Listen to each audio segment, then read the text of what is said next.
Welcome back. ఏ రాజకీయ party అయినా అధికారంలోకి రాబోయే ముందు మేనిఫెస్టో చాలా ప్రధానంగా భావిస్తుంది.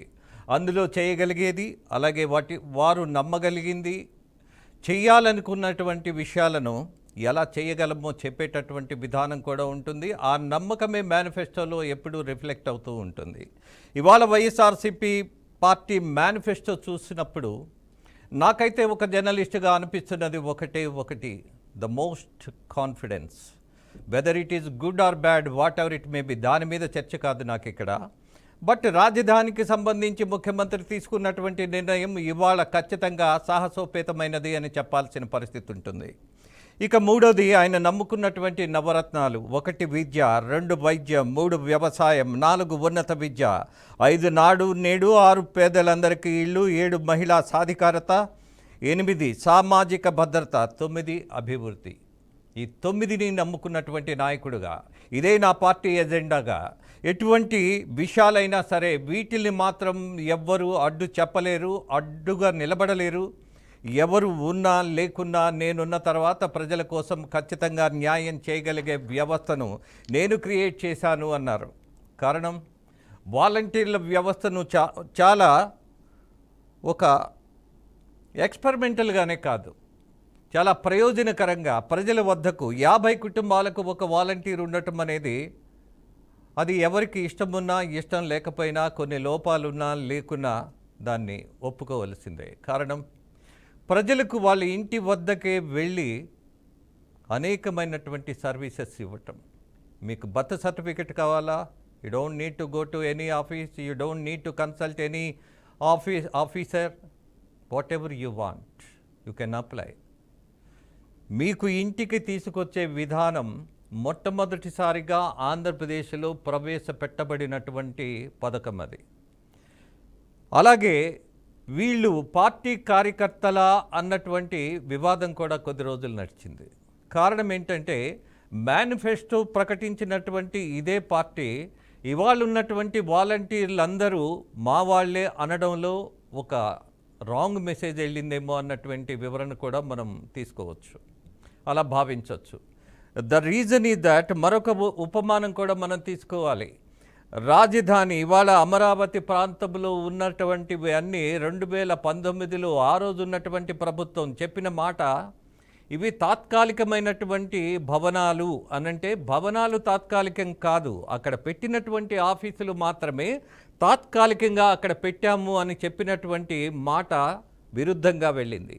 ఈ భవనాలన్నీ తాత్కాలికమని భావించే పరిస్థితి ప్రజలకు అదే పార్టీ అధికారంలో ఉన్నప్పుడు కల్పించిన పరిస్థితి ఏదైతే ఉన్నదో, అలాగే ఇవాళ ఈ పార్టీకి సంబంధించి కూడా వాలంటీర్లందరూ మా వాళ్ళే అని సభల్లో మాట్లాడినందువల్ల ఒక రాంగ్ మెసేజ్. ఆఫ్ కోర్స్ పార్టీకి సంబంధించిన వాళ్ళందరినీ ఇలా కన్వర్ట్ చేశారా?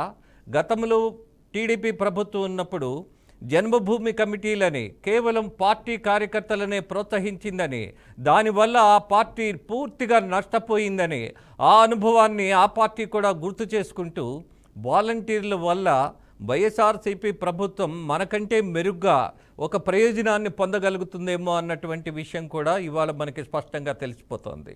బట్ ప్రజలకు ఏ పార్టీ, ఏ నాయకుడు అనే కంటే కూడా జగన్మోహన్ రెడ్డి ముఖ్యమంత్రిగా ఉన్నటువంటి బలమేంటో చెప్పాలా?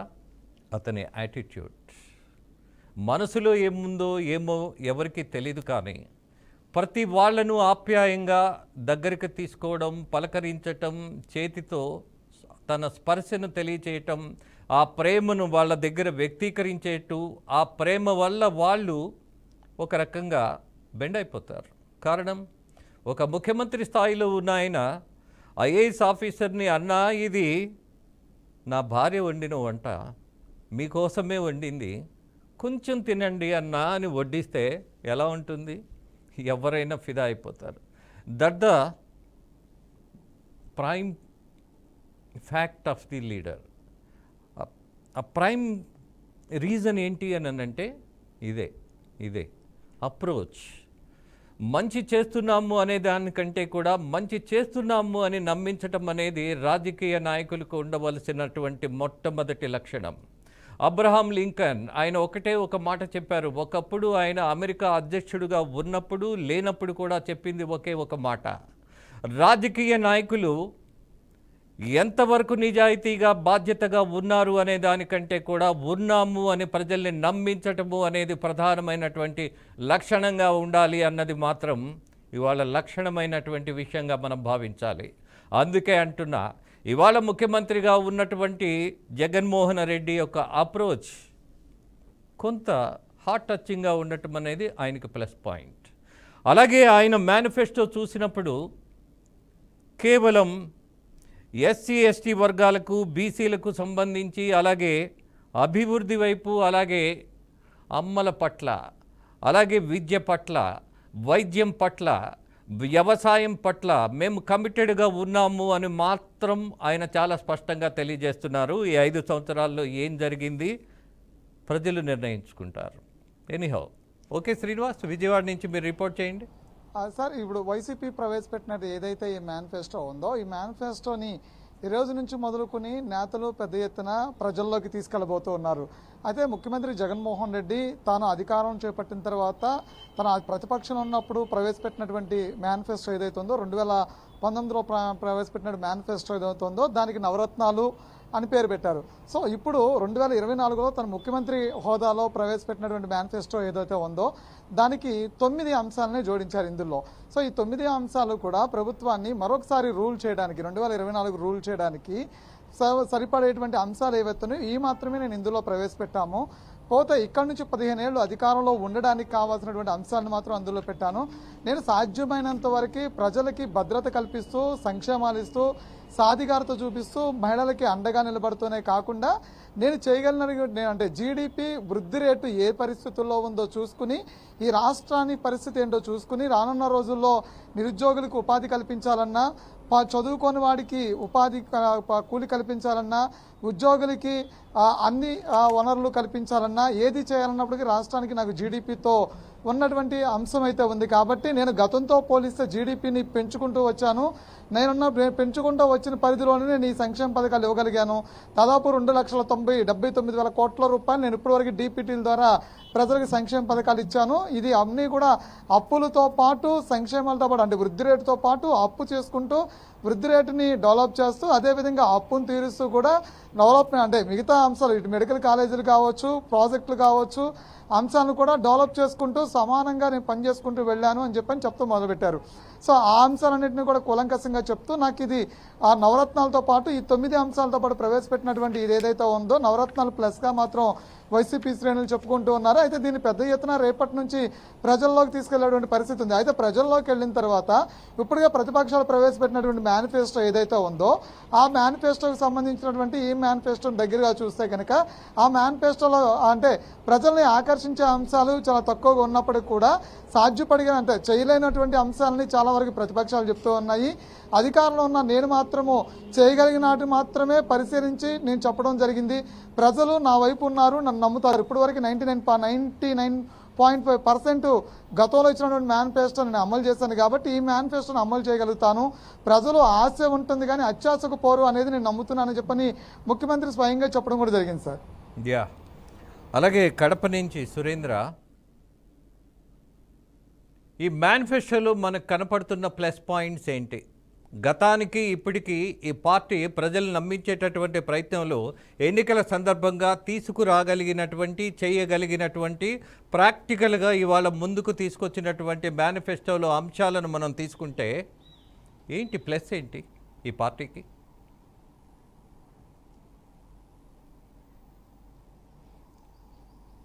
రాజేంద్ర గారు, ముఖ్యమంత్రి స్థానంలో వైసీపీ అధినేత జగన్మోహన్ రెడ్డి ప్రవేశపెట్టినటువంటి మేనిఫెస్టోలో ఇటు గతానికి ఇప్పటికీ కొన్ని భిన్నాభిప్రాయాలు కూడా వ్యక్తమవుతున్నాయి. ఇటు పెన్షన్ విషయానికి వస్తే ఒకే ఒక మేజర్ పాయింట్ మీకు గుర్తు చేసే ప్రయత్నం చేస్తూ ఉన్నాను. పెన్షన్ విషయంలో చివరి 2 సంవత్సరాల్లో మాత్రమే 250 చొప్పున 500 మాత్రమే పెంచుతామని చెప్పడము ఒక పెద్ద మైనస్గా భావించినప్పటికీ మిగతా విషయాలతో ఇటు సాధికారిక సామాజిక విషయాలలో మేము ప్రవేశపెట్టినటువంటి పార్లమెంటు 25 స్థానాలు, అలాగే అసెంబ్లీ 175 స్థానాల్లో దాదాపు 50% స్థానాలను నేను నా ఎస్సీ, నా ఎస్టీ, నా బీసీ, నా మైనార్టీ వర్గాలకే ఇచ్చానని చెప్పడంతో పాటు ఈరోజు ప్రవేశపెట్టినటువంటి మేనిఫెస్టోలో సైతం ఇటు సంక్షేమ పథకాలను మరోసారి నేను జనాలకు ప్రవేశపెట్టడం ద్వారా నేను అధికారంలోకి రాబోతున్నాను అన్న ఒక సంకేతాన్ని, నమ్మకాన్ని అయితే కలిగించే ప్రయత్నం సీఎం జగన్ స్పష్టంగా చేశారు. ఇప్పుడు ప్రవేశపెట్టినటువంటి నవరత్నాలతో పాటు అంగన్వాడీ వర్కర్స్ విషయం కావచ్చు, అవుట్సోర్సింగ్ లో పనిచేసే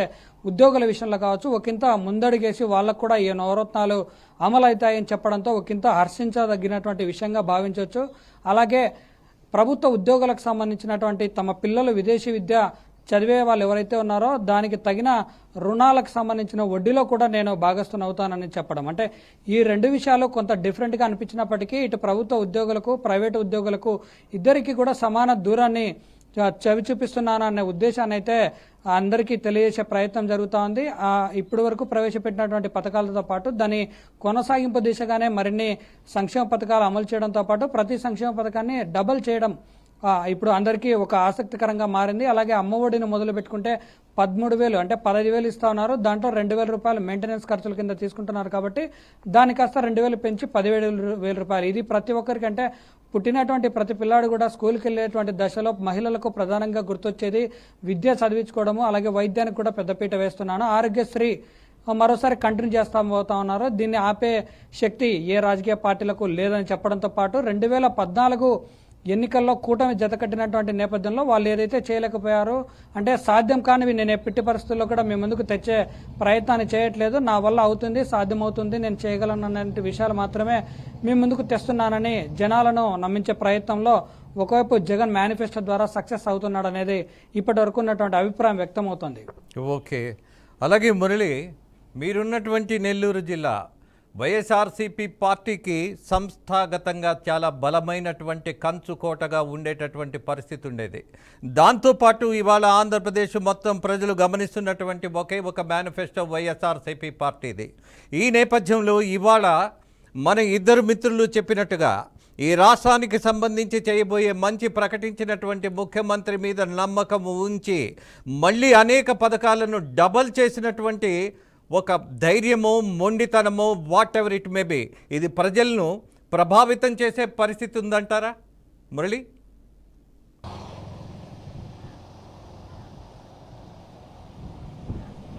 ఖచ్చితంగా ఉంటుంది రాజేంద్ర గారు. ఎందుకంటే ఏదైతే పింఛన్లకు సంబంధించి కావచ్చు, 2019లో 3,000 రూపాయలు పింఛన్ ఇస్తానని చెప్పినటువంటి జగన్మోహన్ రెడ్డి 3,000 పింఛన్ని కూడా పూర్తి చేసినటువంటి పరిస్థితి ఉంది. ఈ ఏడాది అంటే ఇప్పుడు ఇచ్చినటువంటి మేనిఫెస్టో ప్రకారంగా మరో 500 రూపాయలను పింఛన్ పెంచుతున్నారు. ఎవరైతే వృద్ధులు, వికలాంగులు, వితంతువులు, మహిళలు కావచ్చు, వీరందరికీ కూడా ఈ పింఛన్ పథకం అనేది పూర్తి స్థాయిలో కూడా ఎంతో లబ్ధిని చేకూరుస్తుందని చెప్పుకోవచ్చు. దీంతోపాటు ప్రతి ఒక్క ఇంటికి ఏదైతే పేద, బడుగు, బలహీన వర్గాలకు సంబంధించినటువంటి నివాసాలకి భారీ ఎత్తున లబ్ధిదారులకి వాళ్ళ అకౌంట్లలో నగదు పడడం ఏదైతే ఉందో ఖచ్చితంగా కూడా దీనిపైన పూర్తి స్థాయిలో కొంత పాజిటివ్ వర్షన్ అయితే ఉందని చెప్పుకోవచ్చు. మీరు చెప్పినట్టుగా వైఎస్ఆర్ కాంగ్రెస్ పార్టీకి కడప తర్వాత కంచుకోటగా ఉమ్మడి నెల్లూరు జిల్లాను పిలుచుకుంటారు. గత ఎన్నికల్లో 10కి 10 స్థానాలను కూడా వైసీపీకి ఇక్కడ ప్రజలు కట్టబెట్టినటువంటి పరిస్థితి ఉంది. దీంతోపాటు ఈసారి ప్రత్యేకించి అమ్మఒడి 15,000 నుంచి 17,000 రూపాయలకి పెంచడం, దీని ద్వారా తల్లుల దగ్గర నుంచి పూర్తి స్థాయిలో కూడా పాజిటివ్ కోణం రావడం, అదేవిధంగా వైఎస్ఆర్ కాపు నేస్తం కావచ్చు, ఈబీసీ నేస్తం కావచ్చు, ఇవన్నీ కూడా ప్రజల్లో కొంత పాజిటివిటీ అనేది చెప్పుకోవాలి. ఎవరైతే సీఎం జగన్మోహన్ రెడ్డి ఖచ్చితంగా కూడా బడుగు, బలహీన వర్గాలు, అదేవిధంగా ఎస్సీ, ఎస్టీ, మైనార్టీకి సంబంధించినటువంటి వాళ్ళ ఖాతాలు, లబ్ధిదారుల ఖాతాల్లో పూర్తిగా కూడా బటన్ నొక్కి ఏదైతే తాను ఇచ్చినటువంటి లబ్ధి పూర్తిగా కూడా వాళ్ళకి వెళ్ళిన దాని ద్వారా ఖచ్చితంగా ఈసారి ఎన్నికల్లో గెలుపొంది తీరుతాననే ధీమా అయితే వ్యక్తం చేస్తున్నటువంటి పరిస్థితి ఉంది. ఈ క్రమంలోనే అటు 3 రాజధానుల అంశం కావచ్చు, అదేవిధంగా పూర్తిగా కూడా సంక్షేమ పథకాలపైనటువంటి దృష్టి పెట్టడంతో కొంత వైఎస్ఆర్ కాంగ్రెస్ పార్టీకి పాజిటివ్ కోణం అయితే ఏర్పడింది. దీని నేపథ్యంలోనే ఎప్పటికప్పుడు కూడా దానికి సంబంధించినటువంటి మేనిఫెస్టో ప్రతులను ఏదైతే ఉన్నాయో వీటన్నిటిని కూడా ఇంటింటికి వైఎస్ఆర్ శ్రేణులు తీసుకెళ్లేందుకు ఇప్పటికే అన్ని రకాల ప్రణాళికలు కూడా సిద్ధం చేస్తున్నాయి.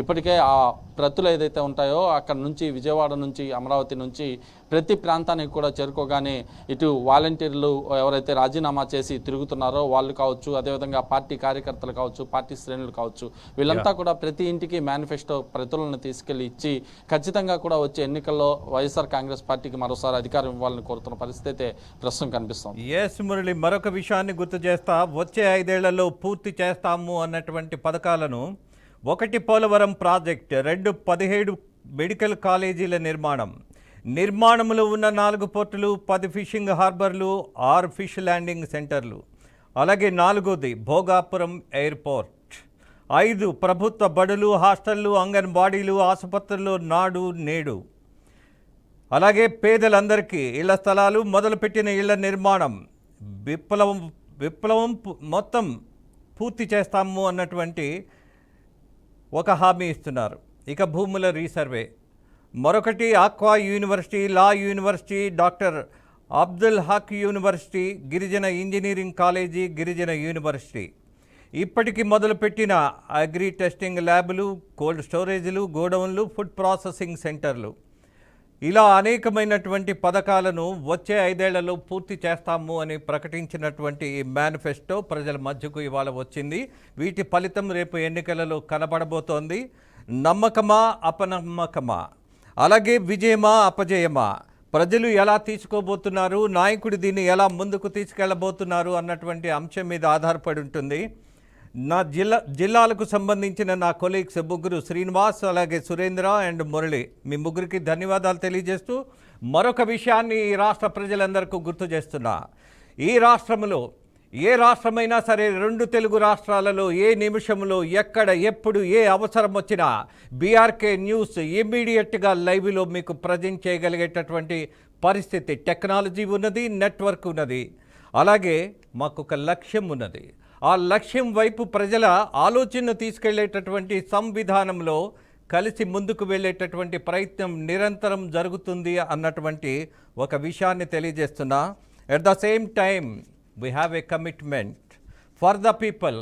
ఈ ఛానల్ ఖచ్చితంగా అన్బయాస్గా ఎప్పుడంటే అప్పుడు ప్రజల కోసం నిలబడేటటువంటి పరిస్థితి ఉంటుంది అని గుర్తు చేస్తూ మీకు వాగ్దానం ఇస్తూ ముగిస్తూ ఇది మేనిఫెస్టో మీద పూర్తి వివరణ. నమస్తే, మీ రాజేంద్ర.